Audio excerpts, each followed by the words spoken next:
Gawa tayong whipped cream. Whipping dispenser. Tip ko sa inyo is stainless para madali siyang linisan.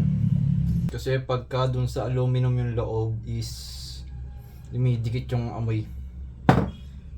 May mga naiiwan na stain. 500 grams. Tapos 1 piece lang nito, cream charger.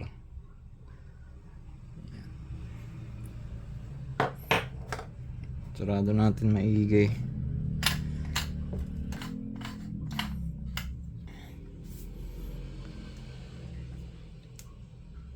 Lagay natin dito. Ayan, shoot lang natin. Tapos may maririnig kayong singaw dito.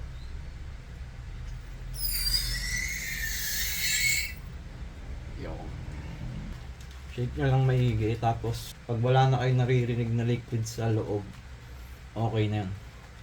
Shake lang.